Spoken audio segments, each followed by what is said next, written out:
Good evening, everybody.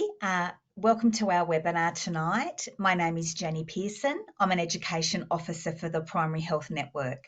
Before we go any further, I'd like to acknowledge the traditional custodians of the land that we're meeting on tonight and pay respect to elders past, present and emerging.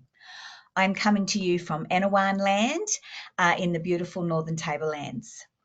Our presenter tonight is Dr. Mifawani McElleen, who's the Medical Director at Genea Newcastle. This is the first session in our Fertility Webinar Series, and the topic tonight is anti-Müllerian hormone, testing when, why, and what to do with the reproductive genetic carrier screening. We do have a question box, so please don't hesitate to type in any questions that you have, and we'll do our best to answer those tonight. You will get a certificate of attendance straight after the event, and if you can please fill in the evaluation at the end of the webinar, we would really appreciate your feedback. We will have a couple of polls that will be running tonight during the session. So please get ready to answer those as well. And I think I will hand over to Mifawani. Thank you. Thanks, Jenny. Is that sound working? Yes, it is. Awesome. So welcome, everyone. Tonight I'm going to be talking about things to do with fertility planning. So when a couple comes along or a person comes along to discuss their future fertility in regards to AMH testing, other testing we might offer, what an AMH test means, and the new options of reproductive genetic carrier screening that we have, which is going to form more and more a part of that conversation as well.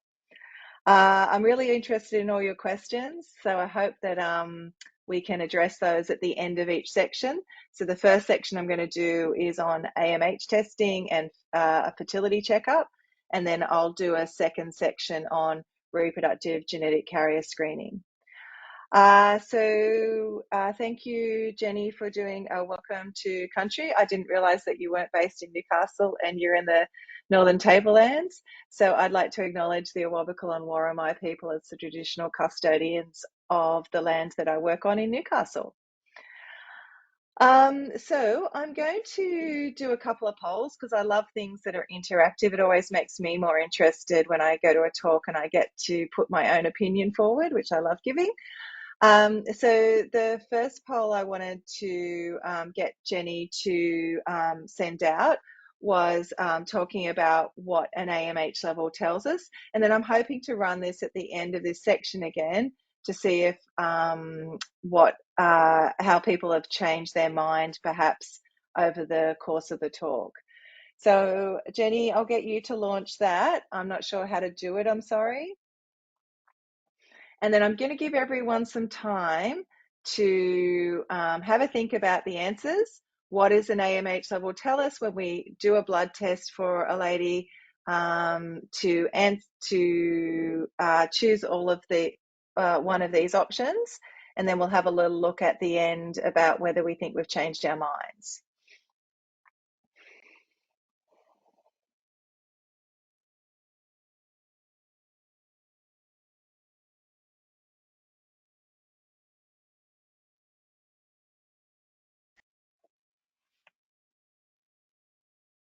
I'm hoping everybody can see that poll. Yes, the votes are coming in. That's fantastic.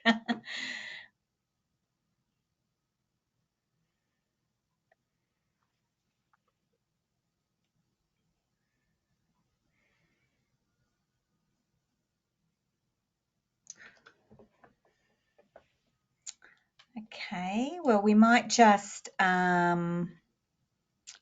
share the results.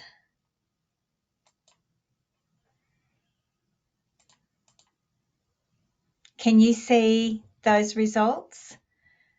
I can, yeah. So I can see them as fantastic. They're changing in real time.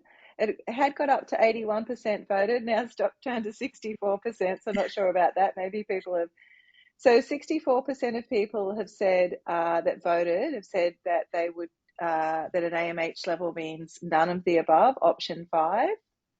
And 29% of people have opted for an AMH level will help someone to decide if they should freeze eggs before the age of 35 years. And 7% of people have chosen that an AMH level will help them to know if they will be able to have children after the age of 40. And then the second question poll that I wanted to do in this section was looking at what tests you think you might offer for a fertility checkup. And this isn't just option 1, you can choose none, or option 7, or you can choose all of them. So I'm just interested in what people would offer if a person or a couple comes along and says that they want to get some more testing done to try and plan their fertility, what people are offering. So I'll let Jenny launch that poll as well.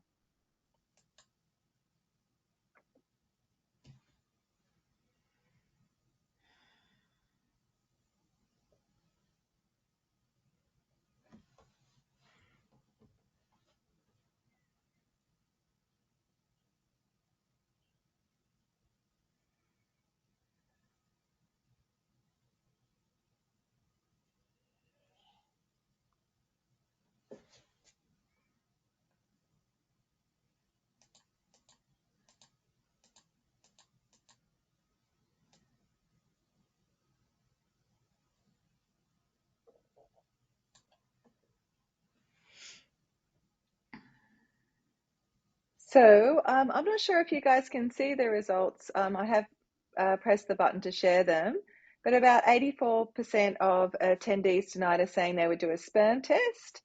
76% say they would offer an AMH level. 76% said they would do a pelvic ultrasound. 88% said they do rubella and chickenpox immunity testing. Cervical screening was the same. And it doesn't look like anyone is opting for, and reproductive genetic carrier screening. So most people are going to do most of those tests at the moment if a couple or a person comes along wanting to discuss fertility options.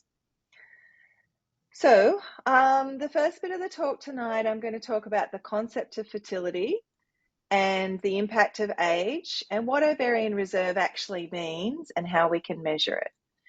I'm particularly going to talk about what an AMH level is, anti-Müllerian hormone level, and what I think would be worthwhile discussing in a fertility checkup. And then, as I said, the second part of the talk tonight, I'm going to go through reproductive genetic carrier screening. So as women, we do see a decline in our fecundability or our ability to conceive each month as we get older. So the graph that's up is the monthly chance of conceiving at different ages from 22 up to 40s in a person who first starts trying. So this is not someone with infertility, but someone who first starts trying what their monthly chance of conceiving is. And we can see that between 35 and younger, most people have got about a 15 to 25% chance of falling pregnant each month they try. And then from the age of 35 onwards, that monthly chance declines. That decline becomes more rapid at age 38 and more rapid again in our early 40s. And it is quite rare to see natural conceptions over the age of 43. They're not unheard of, but especially in someone who hasn't had children before, it is very uncommon. Everyone, of course, is different. So what my fertility is at age 35 would be different to another person's, as biological and chronological age don't always match up.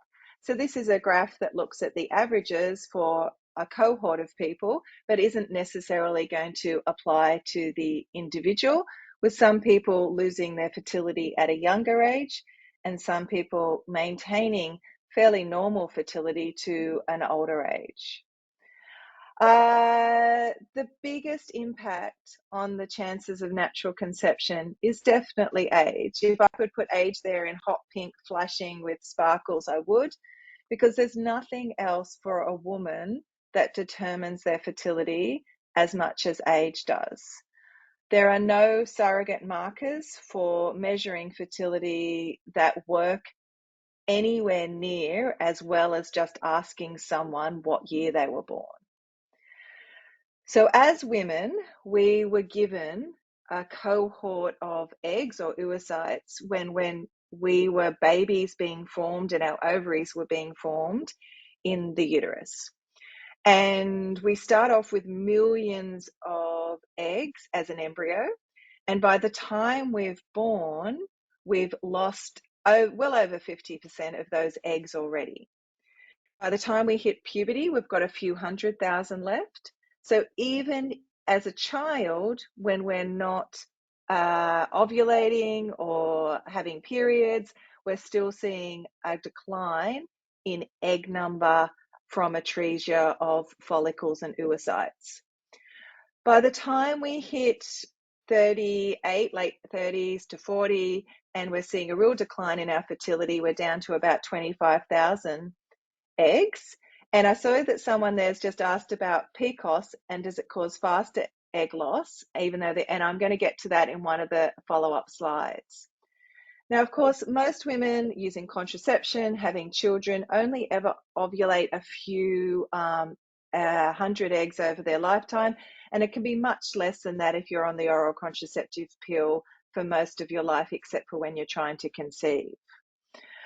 When we look at these histology slides, they're of a cross-section of the ovary at birth, at 25 years of age, which we would consider peak fertility, and then at 50 years of age, which is just before the menopause for the average woman. And we can see that at birth, the ovaries are packed full of follicles, and each of those follicles contains one egg. And by the time we get to 25 years, which is peak fertility, the number of follicles has already declined substantially. So when we look at what we call ovarian reserve, we are looking at a definition of ovarian reserve is all of the eggs that remain within the ovaries. But what we can measure depends on where those eggs are up to in their life cycle.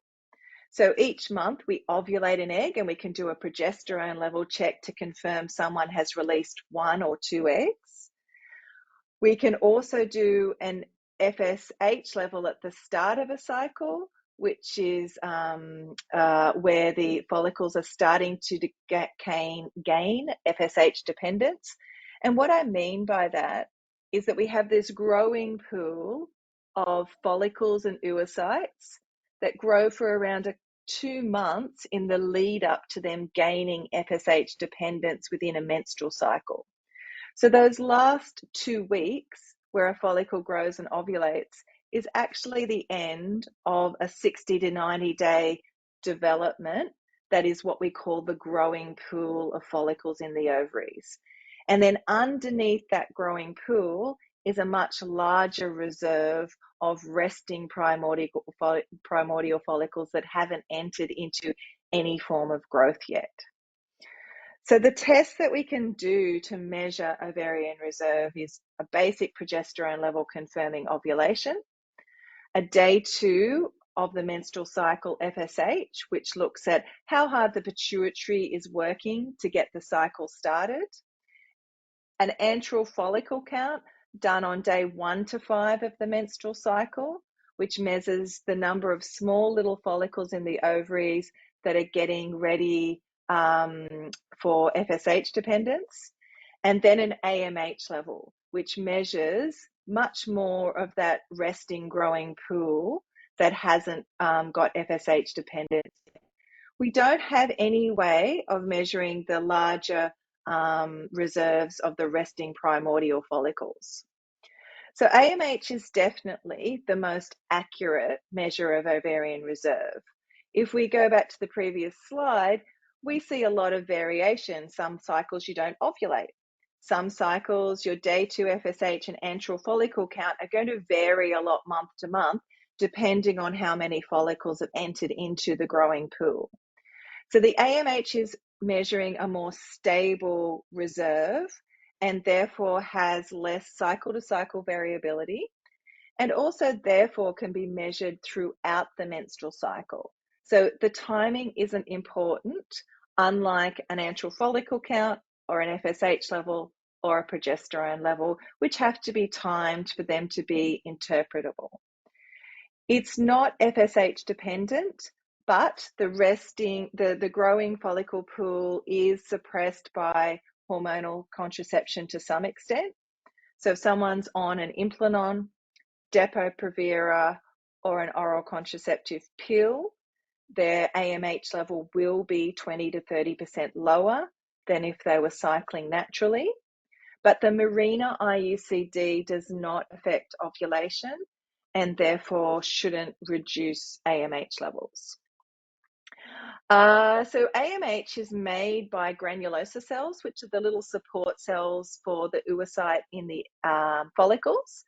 And we think that it is used by the growing cohort to prevent the primordial follicles entering into the growing pool so that everything doesn't grow all at once. If we order a test, it's still not on Medicare all these years later. So it still costs an out-of-pocket cost of $60 to $90, and the turnaround time is at least a week.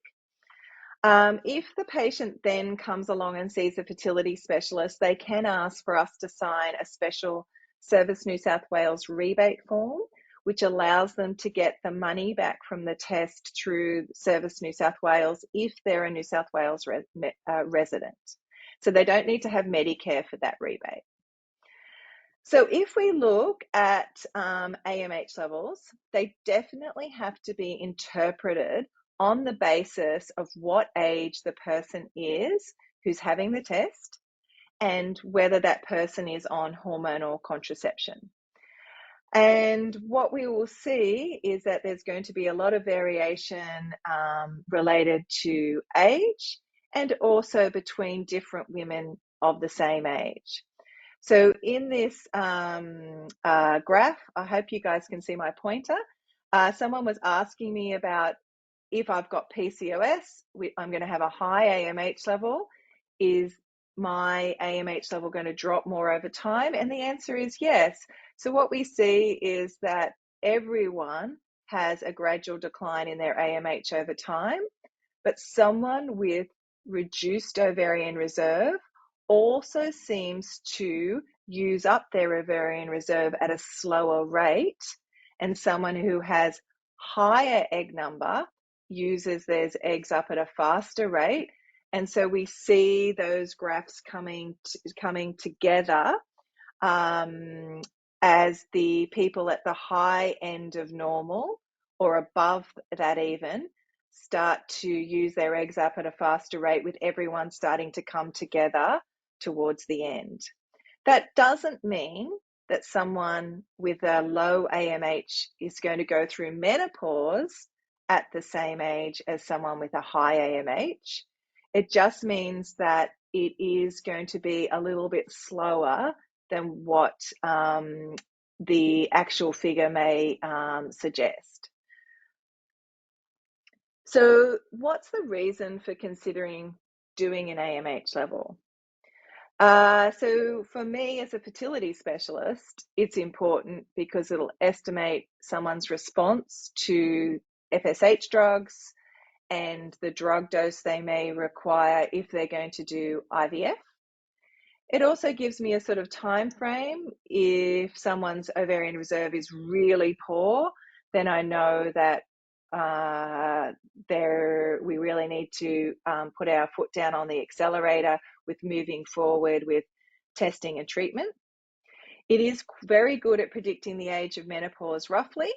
So if someone's AMH is at the bottom end of normal, they're going to go through menopause at the bottom end of the normal range of menopause, which is, roughly 45. And if they're at the top end of normal, they're going to go through the top end of the range for age for menopause, which would be around 55 to 58. I would also say that it's a good idea after someone's had chemotherapy to look at what their ovarian reserve is and if the cancer treatment has had any effect, or if they've had surgery on their ovaries where cysts or a oophorectomy is being done, to look if that's affected their ovarian reserve. And if there is a family history of early menopause, if your mum went through early menopause, you've got a 50% chance of also going through an earlier menopause. And we can tell that at an early age by doing an AMH level. There are new criteria coming out soon for the diagnosis of PCOS, and those new criteria are also going to include an AMH level. We already know that the majority of people with PCOS have a very high AMH level. It's either at the top end of the normal range or well beyond that. And at last, it's going to be included in the diagnostic criteria, just like a pelvic ultrasound showing a high follicle count is included in the diagnostic criteria. So, does an AMH level give us information on family planning? Well, the trouble is that it doesn't measure fecundability, that monthly chance of falling pregnant, because it does not measure egg quality. So you can take someone who has a very low AMH level at 30, and their monthly chance of falling pregnant is going to be the same as someone with a very high AMH level at age 30. It doesn't measure that particular person's ability to go out and fall pregnant the next month when they have unprotected sex. Partly because it doesn't measure egg quality, and partly because it doesn't measure all the other factors that are important for fertility. Does someone's partner have a normal sperm count? Do they have endometriosis? Do they have blocked tubes? Do they have a problem with ovulation?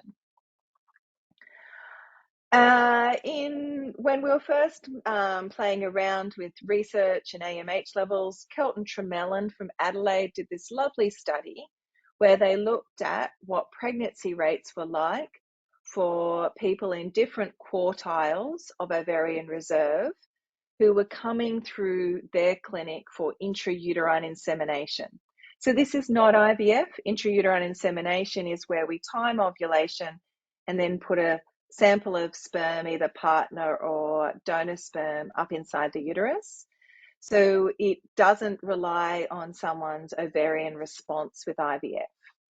And what if we look at the live birth rate per mature follicle, so the second last column, we can see that the people with a low ovarian reserve had the same monthly chance of pregnancy with IUI, about 10%, as the people with a high ovarian reserve or a normal ovarian reserve.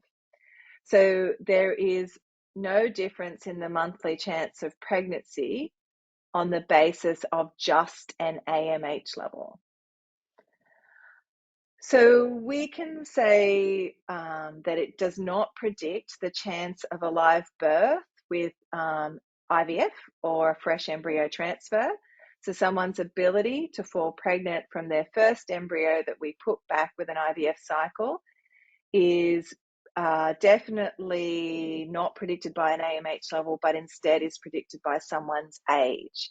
So the success rates we quote for people are on the basis of how old they are, the female partner, and not on the basis of what their AMH level is. So we often see that younger patients with a low egg count do okay because their egg quality is still good, and we will still get normal embryos for them. And the converse is also true. We can see someone who is 41 or 42 and has a high AMH level, and we get lots of eggs from them, but we will still struggle with achieving a pregnancy for them because of egg quality. So quantity does not equal quality. Quality we have no way of measuring, and the only surrogate way we can predict it is via age, and everyone ages at a different rate. It may affect the chances of having a baby per egg collection. So someone with a low ovarian reserve will get less eggs per egg collection and therefore is less likely to have frozen embryos.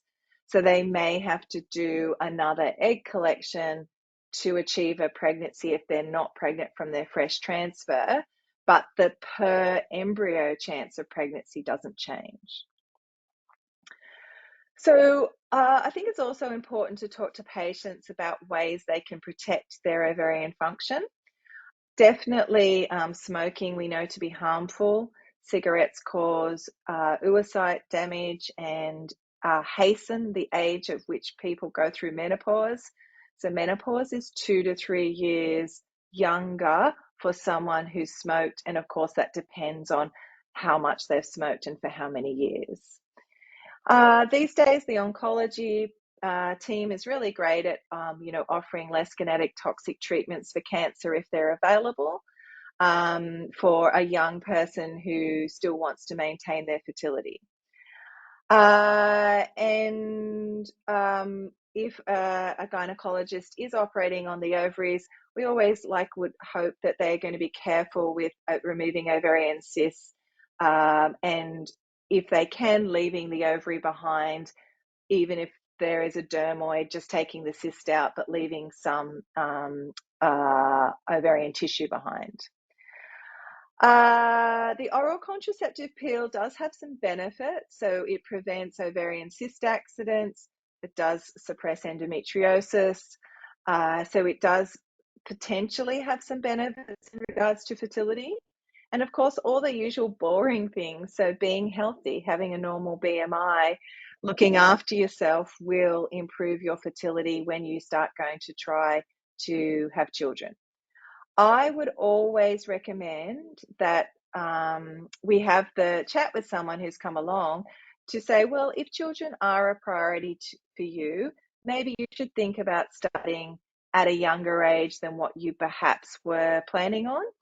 If children aren't as big a priority, then you don't have to stress as much. But if you were to if you were to get to an older age and absolutely regret not having children, then think about, should I ignore the travel and career plans that I had and prioritize having kids? I would say that for everyone to be safe in completing your family, it needs to be by age 35 years, because that's where we will see some people starting to run into problems. But of course, that's not the age at which I had my family. But then I did only get one child, and that's what we will often see. Someone's asked, is there an age for PCOS they would recommend we'd start testing AMH? Well, if I saw someone with polycystic ovarian syndrome, I would always do an AMH, but I guess that's part and parcel of what I do, because it helps me with the diagnosis. If someone's got anovulation, an AMH level can often help me discriminate between mild PCOS and hypothalamic dysfunction. So someone who's not ovulating because their hypothalamus is a bit stressed, they're a stress head, type A personality, thin, over-exercising, they will usually have a normal AMH, whereas most people with PCOS would have a high AMH. So it helps me with making the diagnosis. And when we do a pelvic ultrasound, the ladies with hypothalamic dysfunction will often have what we call multicystic ovaries rather than polycystic. But you really have to have a good ultrasonographer to help you discriminate between those two things. So what would I see a lot of couples these days for fertility checkups. I had a couple like this today, and they're not my first this week. And people want to come along and chat about where are they heading with their fertility and what they should do. I always offer an AMH, and I reckon 80% of the time people will take it up. But I do talk about its limitations and how I don't want someone particularly stressed out by an AMH level that they maybe can't do anything about if it's low. I will talk about doing a sperm test, but I'm not that keen, and most men aren't keen to do a sperm test unless someone has a definite fertility factor. So the fertility checkup today I did for a couple, he's had chemotherapy for leukemia as a child, so I'm definitely doing a semen analysis for him. But if he hadn't, I would have usually said not to bother until we'd seen infertility of 6 months. I would always ask them, well, why are you chatting with me? What's your goal? When do you want to start trying to conceive? And how many children do you envisage wanting to have? So if the lady today was 27 years of age and she wants to start trying at 30, so great, time's on her side. We'll get her family finished by age 35 because she only wants 1 or 2 children. I see someone at 34 and they're not thinking about starting for 3 years and they want 4 kids. That's when I'm stressed, because that is not realistic. Most people who are going to start trying to fall pregnant at 37 are not going to get 4 kids under their belt. So we need to talk about what they want to do in their particular circumstances and what options they have if time is crunching on them as far as getting their family done for the age that they are. Then I'm also going to go through all of those other things that we have then the opportunity to get on top of before they start trying. So addressing their particular medical concerns, getting their thyroid sorted, their diabetes under control, depending on their circumstances. Talking to them about what a good prenatal vitamin is. Getting their vaccinations up to date. Checking whether they need an up-to-date cervical screen. Talking to them about reproductive genetic carrier screening. It's better to do it now while you're not pregnant than to do during a pregnancy. And then addressing their particular lifestyle concerns.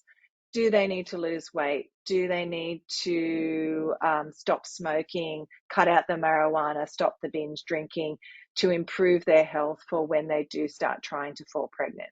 So I think a fertility checkup is an excellent opportunity, perhaps for those last things, maybe not so much for an AMH level. So someone's asked me who would I recommend for a good pelvic ultrasound. So the services that specialize in women's health, definitely, but the 2 practices that do the best women's health gynecological scanning would be Newcastle Ultrasound for Women at Janaea at Lingard, and Steve Raymond's practice at New Lambton. I can't remember what Steve brands his ultrasound practice as. There are other people who I definitely recommend for obstetric scanning. So Gillian Spilsbury, Felicity Park, also are really good obstetric scanners, but their practice is definitely not so much about gynecology scanning. And then on the Central Coast, if I've got anyone from the coast here, Coast Women's Imaging at North Gosford Private is fantastic. And down in Sydney, Ultrasound Care for Women and Sydney Ultrasound for Women are the 2 big practices I refer to. So the downside to ordering tests when someone hasn't presented with illness is that that information may not be what the patient's wanting to see, because in all honesty, most people who come along wanting an AMH level want it so that they're reassured that they can wait, and they don't want to find out, of course, that it's not normal. Then we also need to be able to interpret what is normal and what's not normal, and decide what we're going to do when that test isn't normal and if it's created some anxiety. So the best practice definitely remains to start trying as young as possible, and if you can, complete your family by age 35 years for the female partner. Definitely always recommend seeking help if not pregnant after 6 months of trying. Or if there's a known fertility factor, so you know that you've got polycystic ovarian syndrome and you're not ovulating. And of course, for someone who comes along at 34 and says, well, I'm not going to start trying for 3 years and I want 4 kids, then you definitely would talk to them about the options of doing an egg-free cycle or an embryo-free cycle. And one of my colleagues in one of the future webinars is going to talk about egg freezing. So I decided to leave that off the talk tonight. I think Angela Dunford's talking about egg freezing. So I wanted to highlight some of the issues with doing these tests, and I have patients that come along with results like this. These are screenshots from patients that I've looked up. It took me about 3 or 4 files to find results like this that are ambiguous and patients get stressed over. So on the right, the semen analysis there has a normal volume, normal concentration of 80 million, normal motility, but the morphology is slightly low. And we usually see this with results from Lavity, that morphology results are often low. And then the patient's really stressed. Oh my God, I'm making all this abnormal sperm. I'm never going to have children. My partner's going to have fertility issues. Whereas actually, even if you believe that everyone who goes to Lavity has abnormal forms, if you look at the volume of 5 mils and concentration of 80, and we do some math, so 5/8 is 400 million sperm, and then of that, half of it is swimming fast. That's now about 200 million sperm, and then 3% is normal forms. That's actually still quite a few million sperm that are normally shaped with rapid motility in that ejaculate. And that person, I would usually anticipate, is going to have normal fertility.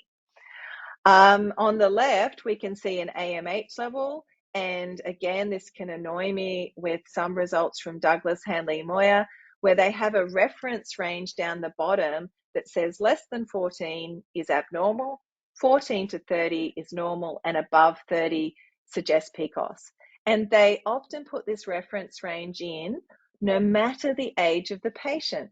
So the reference range comes up the same whether the patient is 23 or 43, but obviously those two ages, 20 years apart, should have different reference ranges.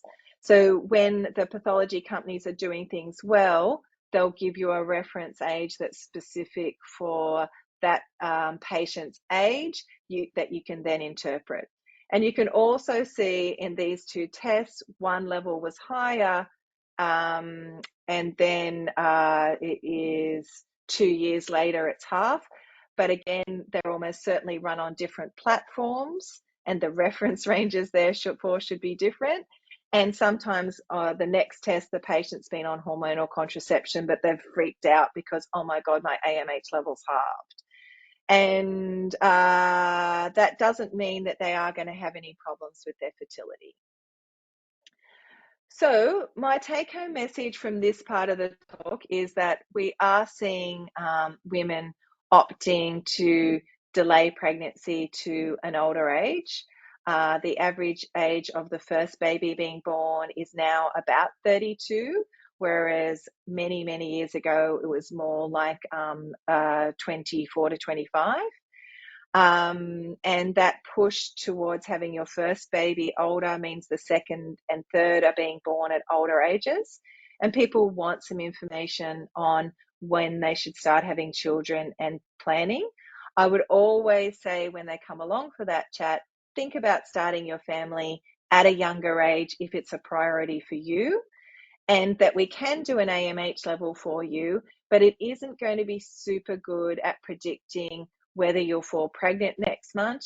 It's definitely not going to be able to tell you if you're going to retain your fertility to over age 40, and it's not going to tell you if you should freeze eggs or not, which is going to be a personal choice and should be considered if you're not going to start trying to have your family until after age 35. I think the big benefit of fertility checkups is to allow us the option to get in there on the ground floor for lifestyle advice, vaccinations, reproductive genetic carrier screening, the the benefits of prenatal vitamins, and also to talk about, is having children a priority to you? How many kids do you want? This is when you should start thinking about trying. Okay, so I'm hoping that we can then do the poll again for this part of the talk. So going back to the other polls, Jenny, that were at the start. Oh, And then yes. So seeing if people, repeating the so first repeat two and again. seeing if everyone's changed their minds or not. While people are doing the poll, I'm just going to close my study door because it sounds like my boys are home and it's getting noisy.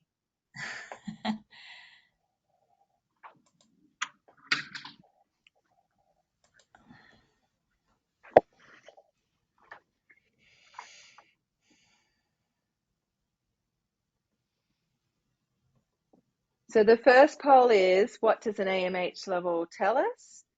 And does it tell us the monthly chance of conceiving, what the age of menarche was, should I freeze eggs before 35, am I okay to delay childbearing till after 40, all of the above or none of the above?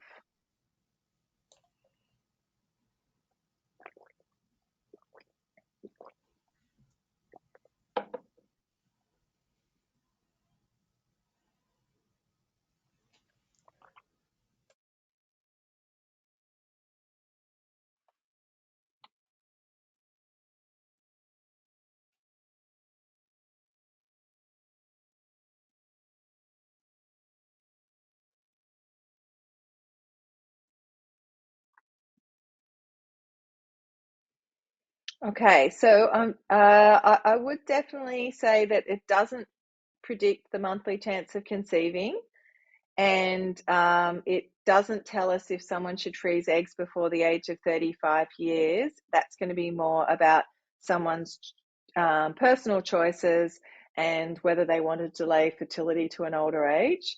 I would have chosen none of the above, because the things that an AMH tells us is the age of menopause, ovarian response with IVF, and how many eggs we'll get at a time, but it doesn't help us predict who's going to fall pregnant or not. So Jenny, can we go on to the next poll that we did at the start, the one related to what people would do at a fertility checkup?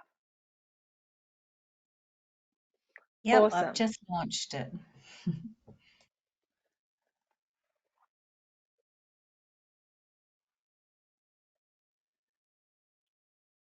Now, someone has asked me if AMH is higher in PCOS, does that mean PCOS patients will go through menopause?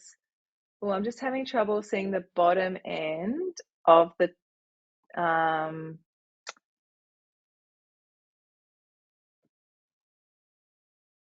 I don't know how to get back to it. Let me.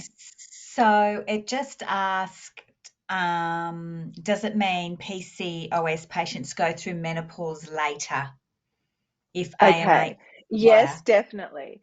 So why does PCOS exist in such a high rate in our community? So 5 to 10% of all women have some tendency or are diagnosed with PCOS. And we think that it must have some biological benefits. And one of those benefits is that the ladies with PCOS do seem to continue to ovulate to an older age and go through menopause older. And we often see ladies with PCOS who don't ovulate when they're younger, but as their ovarian pool drops, start to become become ovulatory at an older age.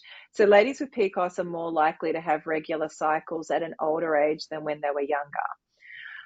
Of course, the same as anyone else, it doesn't predict quality of their eggs, but it does predict an older age of menopause. So if we go through what everyone's going to do for a fertility checkup, about 40% of people are going to do a sperm test and an AMH level and a pelvic ultrasound. And then everyone is going to do rubella and chickenpox immunity, cervical screening, and reproductive genetic carrier screening. I don't think there's a right or wrong answer for all of these things, but I would definitely agree with those poll results that's, I would not always do that type of fertility workup testing for someone who hasn't started trying yet without having reasons and without going through them what they would do about it, and is it going to cause them stress. All right, so I'm going to go on to the next part of the talk, but of course at the end I'm more than happy to come back and ask questions about this section as well. So I'm going to kick off the next part with a different poll. So this is to do with reproductive genetic carrier screening. And I wanted to see, this is more of a yes-no thing.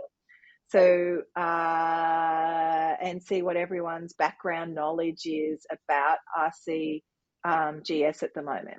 So the first yes-no is, are 2% of all couples at risk of a child with a genetic disorder?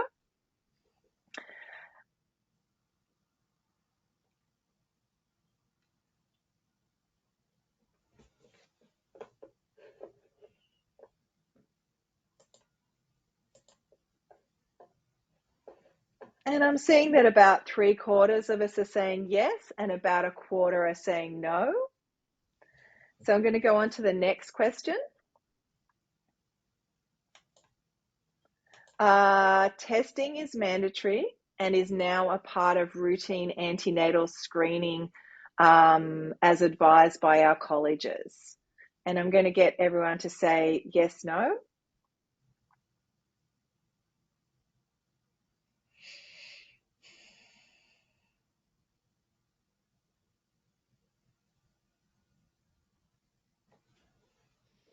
And the majority of people are saying no, it is not mandatory and not part of routine antenatal screening. And I'm going to go on to the next question. And that is, do all pathology companies offer extended panel screening beyond the 3-gene screen that's currently available on Medicare?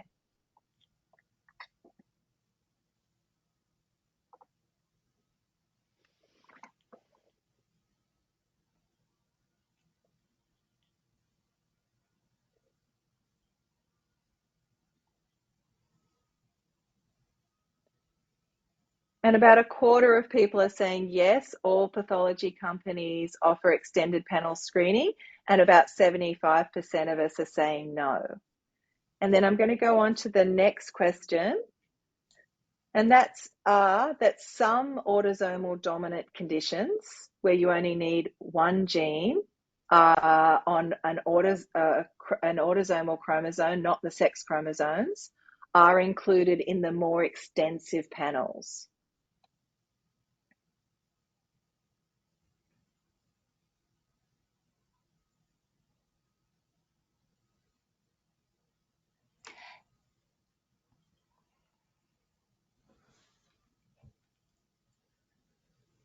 And most people are saying that yes, there are some autosomal dominant conditions included in the more extensive panels.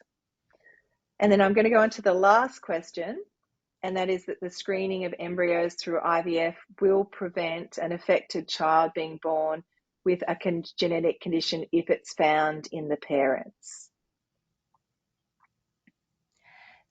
Do you want to run these polls again after your I next part? do, Jenny, yes. Is that okay? Yeah, that's fine. Cool. And about 1/3 of people are saying that IVF will not exclude an affected child being born from the genetic condition found. And about 2/3 of people are saying that yes, IVF can help to exclude an affected child. And as Jenny said, we're going to go back to those at the end and go through them again. So in 2024, reproductive genetic carrier screening is here, and it's been available with a Medicare rebate since November last year.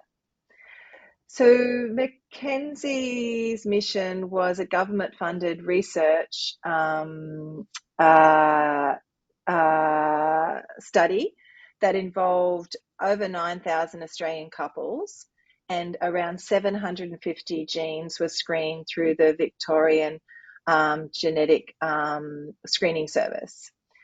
And it was advocated for by the couple that we can see in the photo, whose daughter Mackenzie was born with spinal muscular atrophy and died at sadly at less than 1 year of age from the condition. Neither of the parents were known to be carriers, and they didn't realise they were at risk of an affected child. Spinal muscular atrophy is the second commonest autosomal recessive condition that Caucasians carry, with about 1 in 40 of us having a mutation of the gene. So the government, after looking at the initial preliminary outcomes, decided to offer genetic screening for the female partner for the 3 common genetic conditions that are seen in our community, and that's spinal muscular atrophy, 1 in 40, cystic fibrosis, 1 in 20-25, and Fragile X, which is gene mutation on the X chromosome and the commonest cause of severe autism in our community. The Mackenzie's mission studies findings haven't been published yet, and I have, however, been to a talk by the lead researcher of the project, and he said that their advice is a little bit different to the model that the government adopted, but of course the government adopted the lowest cost model. So they will only screen the male partner if the female partner is found to be a carrier. So that increases the time that it takes to get the test results back, but again reduces the cost because they do them sequentially rather than both together. There isn't any data on uptake yet, so how many couples are opting to have this type of screening.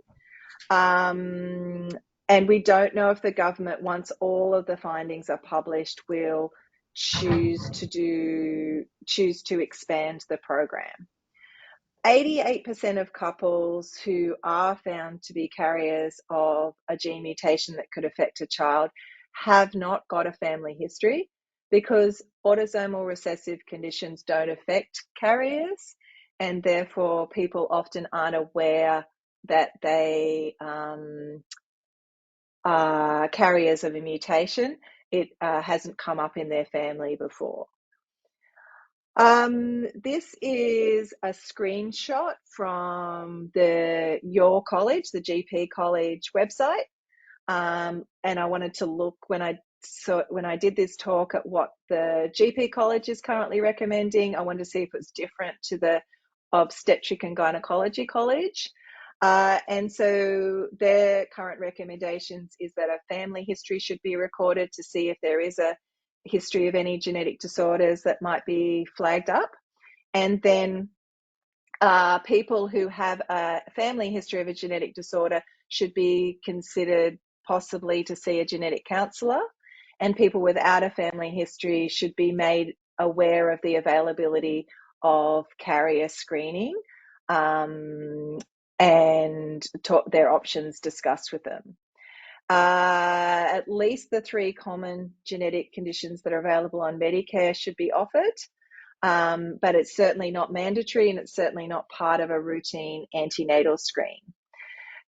Women and couples can also be offered a more extended carrier screening, where we look at many more mutations than just the 3 common ones. But it is always an individual choice. And if we go into those expanded screens, they will start costing money. And I'll talk about that in a future slide. So the testing, even with the extended panel screening, is not covering autosomal dominant conditions. So dominant conditions are usually known because one of the parents is affected. what we're looking at with these gene screens is a screening test. So we're looking at recessive inheritance. So where the biological mother and the biological father both carry a mutation that they're unaware of and they're perfectly healthy. And 1 in 4 of their children is at risk of having the condition that they carry. And of course, autosomal recessive inheritance, the chances of of a couple having the same gene mutation is more common if the couple are consanguineous. So some couples from the Middle East in particular are more likely to be distant cousins and therefore more likely to have some of their genes in common. 50% of couples who are at risk of a child with an autosomal recessive condition will have children who are carriers, just like them, healthy carriers. And 1 in 4 of their children will be completely unaffected because they've got the 2 genes, one from mum and one from dad, that don't have the mutation. The extended panel screening and the Fragile X screening is also looking at some X-linked disorders where the father is unaffected and the mum is a carrier. Some carriers of some of the X-linked disorders can have some manifestations of disease. So, for example, haemophilia, the X-linked form of haemophilia, some women will have some increased bleeding tendency. And some women who are, for example, carriers of Fragile X will go through premature menopause and get a movement disorder, a tremor as they get older. So carrier females for X-linked disorders can experience the disease condition. When we look at what children are going to be affected, it's usually the son because he is going to not get an X chromosome from dad. He's going to get an X chromosome from mum, and that could be the affected or the unaffected gene. So 50% of the boys will have the X-linked disorder, and 50% of the daughters will be carriers, and then 50% of the sons will be completely unaffected. So it's about a 50-50 chance of passing on the gene, but only the sons are usually going to manifest the more severe forms of the condition. So if we look at the type of testing that's currently available in Australia, the column on the left is the 3-gene screen that is available on Medicare. So this is going to be bulk billed. If the couple have a Medicare card, female partner is going to be tested first, and then if she's a carrier of CF or spinal muscular atrophy, the male partner's DNA will then be tested. I would like to point out that at the time that this brochure was made, from which I've chopped, the waiting times were shorter. Definitely at the moment, since we've introduced reproductive genetic carrier screening on a more wide basis, these timeframes that are here have blown out, and it will usually take, I would say, up to 6 weeks for the 3-gene screen to be done, especially if the female partner is a carrier. We're finding about 1 in 200 couples will be at risk of one of the 3 conditions screened for on Medicare,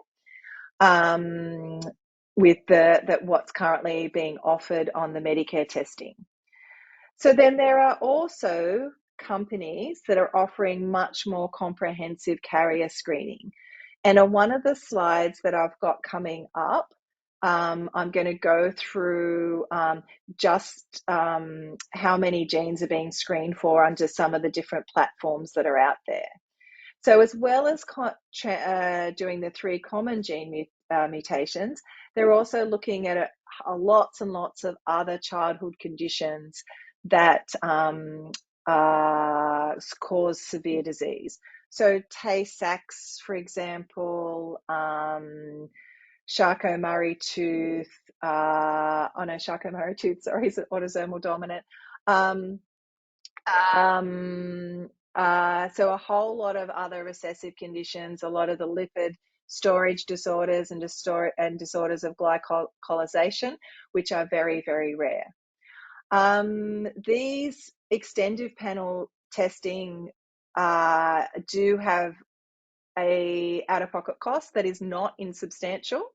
And most of the time what they do is take DNA from both the female and male partner, and then they run them sequentially and look at if any genes are in common.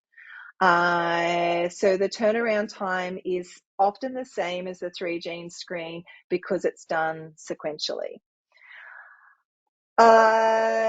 If we do more extensive testing, we're going to actually pick up about 2% or 1 in 50 couples that are at risk of having a child with a genetic disorder. So the current 3 mutation testing is missing about 1.6% of high risk couples, because although each of these genes don't occur with a lot of frequency in the community, there's just so many of them that they make up the majority of unexpected severe genetic disorders that we see in children, compared to the 3 ones that are actually more common. So if we look at our options for how we order a test, we can go through a general pathology company. So Douglas Hanly Moir offers testing for 3 genes and extended panel. Lavity offers a 3-gene screen. We can use a specialized genetics provider, so someone who is only doing genetic carrier screening for reproductive purposes, but also sometimes for adult onset stuff. Sorry, this is a bit out of my area of expertise, but people who want to know, am I at risk of, cardiac disease or Alzheimer's or something? So they do offer genetic testing for the consumer for other things. And I do recommend referral to a genetic service rather than doing it ourselves if a couple have a history of a particular genetic disorder, because the testing can be complicated and expensive, and the geneticists are definitely going to be the best people to know where to send the DNA for testing, how long it's going to take, and getting it done via the public's purse. Patients can also self-refer. So if they want to bypass using a doctor, because the extended panel screening is not on Medicare, they don't need a referral in order to access this type of testing, and they can order a kit via a website portal with different providers. We can use both saliva and blood, so it doesn't have to be a blood test. So a lot of the kits that patients order will be sent out to them where they spit into the kit and post it back. So this is a graph that I did with the help of one of the genetic counselors at Genea to look at the options as they stand in June 2024 for testing. But at the moment, it is such a movable feast that all of these things are changing every few months, because at the moment there's a big push to bring the extended panel screening, which is mainly done offshore in the US, to Australia. And as those tests are able to be done onshore, the costs are going to come down. And as more people have them, there's economies of scale and the costs are going to come down. So Douglas Hanly Moir offers a 427 gene screen, and they'll screen just one person at a time if they like, and then the cost is double if it's for a couple. And they're using one of the overseas American labs, Fulgent. They will offer a genetic counselor, but only if the person who ordered the test, the GP, then requests it. So it's not automatic.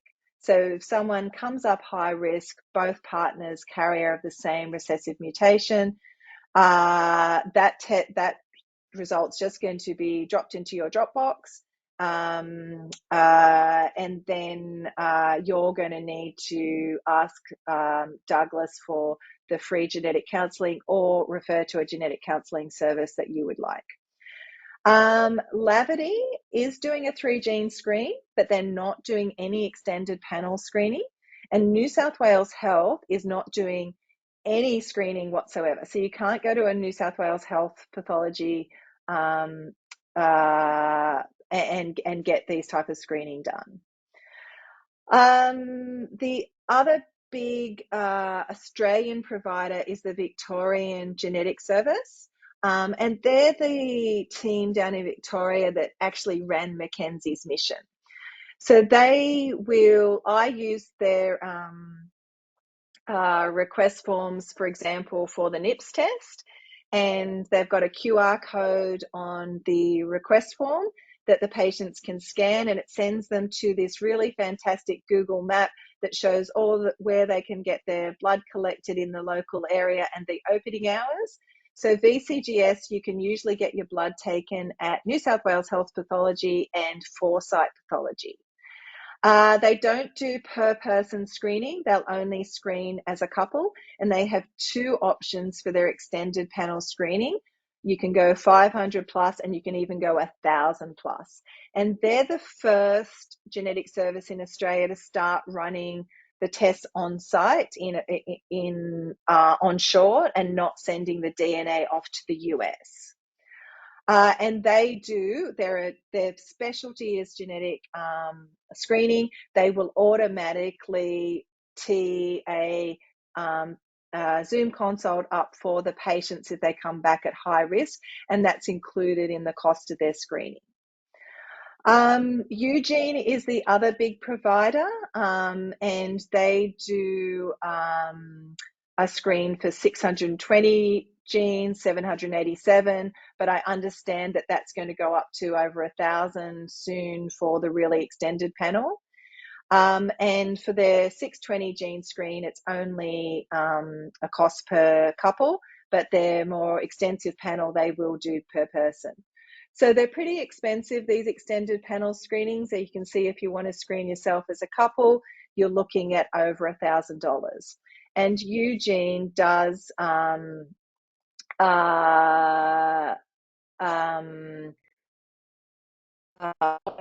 provide a counselling service as part of what they provide.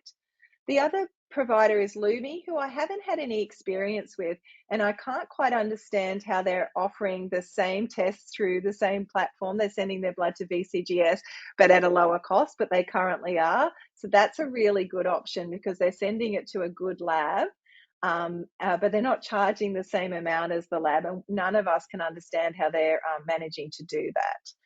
And then Australian Clinical Labs is the other big general pathology provider that is still offering extended panel screening. They have a special Ashkenazi Jewish screen for people of that background because they're particularly at risk of having a particular set of autosomal recessive conditions. And they also do 100 plus panel, but it's not very cost effective when you look at the other labs who screen for a lot more conditions. So it is quite confusing at the moment. I tend to use a service that's going to provide automatic counselling because I like it that the patients are contacted straight away by a genetic counsellor who goes through all the results. The patients really like that. So I don't use Douglas. I use either Eugene or VCGS, who I think provide a really good service. So what are the pros and cons for reproductive genetic carrier screening? Well, it's the big pro is the potential to avoid illness and disease for a child. So because of what I do see the couples who didn't know that they were at risk of having a child with a genetic disorder, and they've had a baby with something like spinal muscular atrophy or a severe illness that's died in the first year or two of life. And it's such a distressing thing to have to spend all that time going in and out of hospital with that sick child and only having them for a short time and then saying goodbye. And most of those couples are very traumatized by that experience, and then they come along to see us to do IVF to exclude the disorder in subsequent children. It also offers the potential to find out, okay, I'm a carrier for a certain condition. I'm going to let other people in the family know so that they can also screen when they're starting their family. And there are some conditions that may affect the carriers, especially women in the future. So it's an opportunity for them to find out, for example, if they're a carrier of Fragile X, that they may be at risk of premature menopause. There are definite, of course, also downsides. It's very expensive. So this is, an upper middle class option to test beyond 3 genes. So the worried well, and it can cause a lot of stress and anxiety if the carrier, if someone's found to be a carrier or at risk of a child with a genetic disorder. People, want testing because they want reassurance, and some of them are going to find out that their results aren't reassuring. Sometimes it can be upsetting telling other family members that you're a carrier of a disorder. They're asking you why you got tested and that they didn't want to know this information, and they're not happy that you've necessarily shared with them. And some people find it really embarrassing to tell other family members about their test results. Sometimes their test results can be complex. Fragile X is super complex. You have these triplet repeats that are expanding, and depending on the size of that expansion for the female who carries it, and depending on whether she got her X chromosome from her mum or her dad that has the mutation on, predicts the chance of her having an affected boy. So it can be really hard even for us to explain, the genetic counsellors to explain, and hard for the patients to take on board. And it can sometimes stress them out so much that they put pause on starting to try to fall pregnant or opt out of having more children or starting a family. And then some of the really extended panel screenings are checking for things that even the genetic counsellors and I don't think are super important. So there's one that always comes up that drives us nuts, which is biotinidase deficiency, which is related to how you handle one of the vitamin B genes. And usually it's a minor thing that doesn't cause illness for most people and can be and we wish wasn't part of these screens, but then we have to explain when it comes up. So if you have done the screening and you've got a couple and they have been found to be a carrier of the disorder that has a potential to cause ill health in their children, then we need to then discuss with them what their options are. Definitely, I would always be referring them to a genetic counselling service and a geneticist for this discussion. But of course, if you're the person who's the first line telling them results, you're going to give them a rough outline of what their options are going to be. So the first option is going to be, you're going to know this information, but you're going to fall pregnant naturally, and you're not going to do anything about it, and you're going to happy to accept the consequences and have the baby, and then find out if Bub's affected once born. Your option one, you're going to fall pregnant naturally and then opt to have testing in pregnancy to see if your child's affected or not.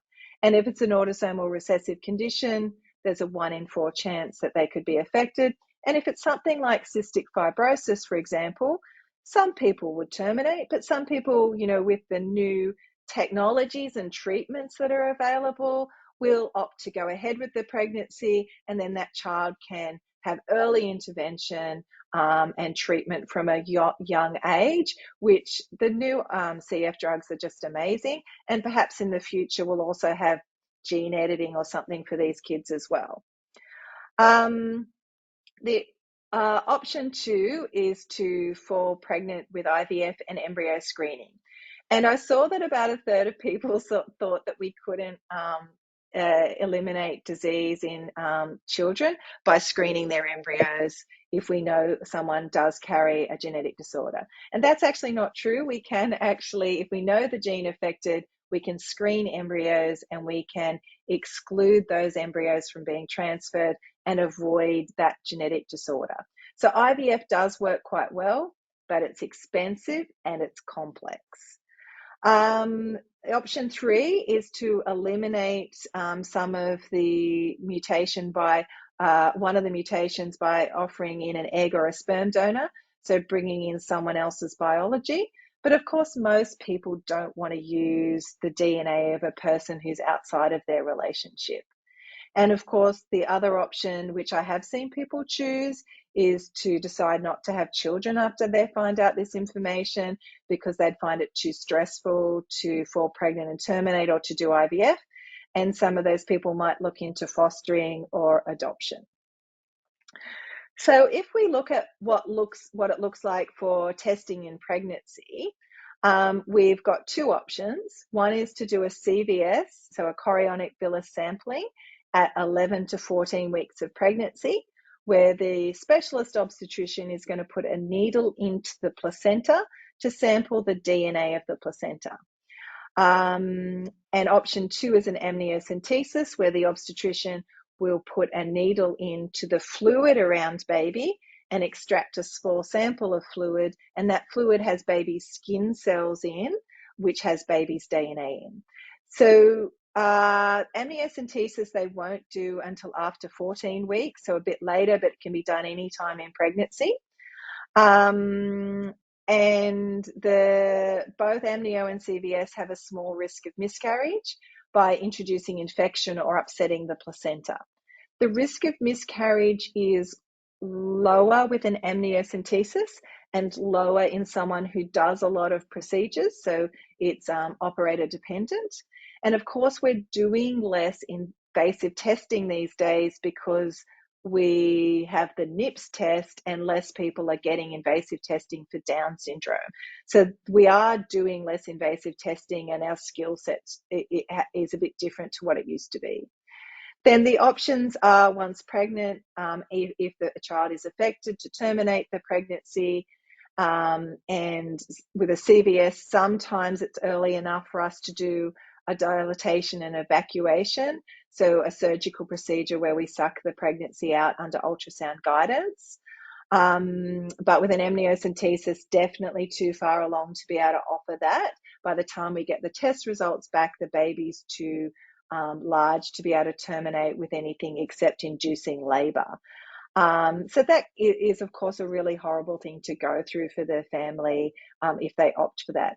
And of course, if the child's affected, but the parents have that information and think it's something that they can deal with, or there's treatments available, then they can opt for early intervention with a paediatrician from the time of delivery.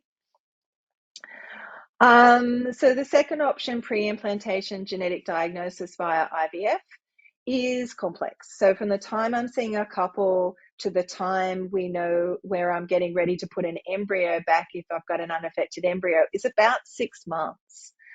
So we see the couple and we organize some fertility testing, and we take some DNA from them and other family members to fingerprint around the gene. So with a person, an adult, when I take a blood test, I'm getting thousands of cells to test. When I'm testing an embryo, we're only getting around 3 to 9 cells at a time, so a very small amount of DNA. And if we just do direct mutation testing, it's not very accurate. So we like to do fingerprinting around the gene, looking at little markers in the DNA that are different for the affected and unaffected chromosomes for each parent who's contributing. It's similar to when they do DNA fingerprinting for forensic analysis.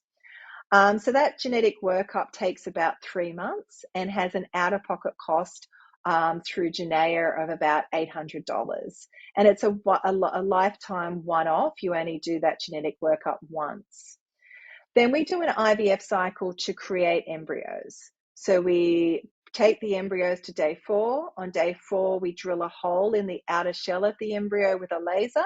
And then day 5 and 6, the outer layer of cells called the trophectoderm, that's going to form the placenta, that's herniating through that hole, are biopsied, and then the embryos are frozen. Then those biopsied cells are sent off for testing. And then we test for the involved gene mutation, and we also check if the embryos are chromosomally normal. And then if we have an unaffected embryo, and that's an if, because of course, sometimes in a cycle, all of the embryos can be affected and we have to try again, then we can do a frozen embryo transfer in a subsequent cycle where we time ovulation and then transfer the embryo 5 days later. So it is expensive, even with Medicare rebates now available for some of the testing.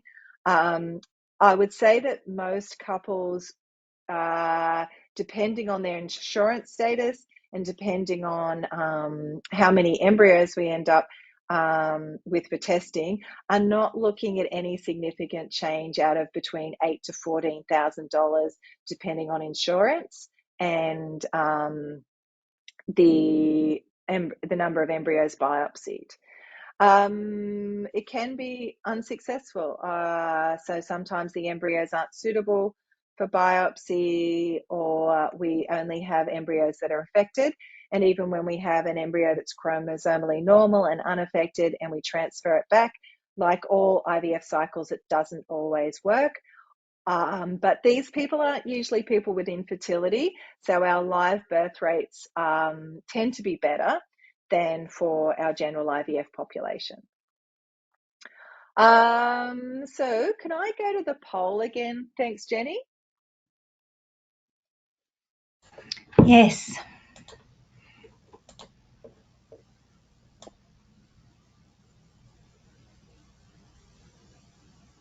Or I could just go back to that slide, actually, because I might just go through these rather than getting everyone to answer them all over again. So I'm just going to go through actually each of these. So it is around 2% of all couples who are at risk of a child with a genetic disorder from recessive conditions or X-linked disorders. And testing is, both my college and the College of GPs recommends that testing is offered, at least the 3-gene screen. But you may wish to have a conversation about the more extended panel screening as well, as the 3-gene screen only will detect 1 in 240 couples, as opposed to extended panel screening, which is going to pick up about 2%. Not all pathology companies are offering the screening, so you do need to think about, if I'm going to start discussing this, who I'm going to send people to, and do I want to use a service that offers genetic counselling as a routine when the results come back abnormal. We don't screen for dominant conditions. That's done by a geneticist if someone knows that they carry a condition, and it's not part of these panel screenings. And with IVF, we can exclude affected embryos and therefore prevent the genetic condition we're looking at in the child, so that we don't have an affected child born. All right. So I want to throw the floor open to questions, which I understand you guys can type in. I'm not sure if you can also chat, whatever Jenny's going to allow, who's running the webinar tonight. Feel free to ask away.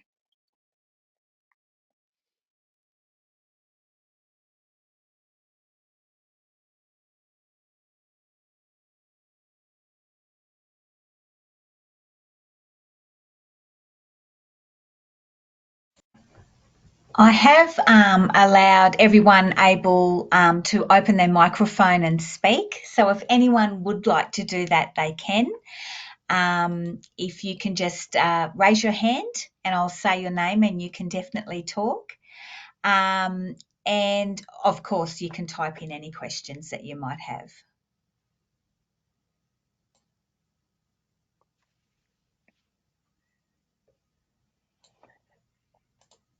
Cool. Well, if no one's got any questions, I'm going to say goodnight. I just maybe also want to speak about my personal experience. When I was deciding to have bub number 2, I decided to get cystic fibrosis screening done because my husband was paranoid. And I have no family history, and I was found to be a carrier of Delta F508. I never ended up having a second child because of infertility issues, but I found that it was helpful finding that out, because then my cousins who are a lot younger than me, I could tell them. I found out which one of my parents carried, and then the cousins on that side, and my brother and my nephews. I can then pass that information on to them so they can decide to get testing if they want. So I found it a positive experience, but maybe it's different for me, for other people. And that was only, you know, the limited testing that was available back then. Would it have changed what I've done? I don't know, but I now have this conversation with every new patient that I have on the options for genetic screening. And I'd say at the moment the take up is about 1 in 3 couples, so still most people aren't opting to screen. All right. Thank you very much, Jenny, for organising the webinar and the IT and everything for me, and putting up with my stuffing around you. Well done, and thank you, everyone. Good night. Thank you so much. That was a fantastic talk, and it's great having the polls. That keeps us all awake. And there's lots of very positive comments there in the question box. Don't Oh, forget thank to you, fill in. everyone. Don't forget to fill in the evaluation, everybody. And our next session in this fertility series, I believe, is in 2 weeks' time. So keep a lookout for that email, and you can register for the next one. Thanks, everybody, and go the Blues. Good night. Thanks. Bye.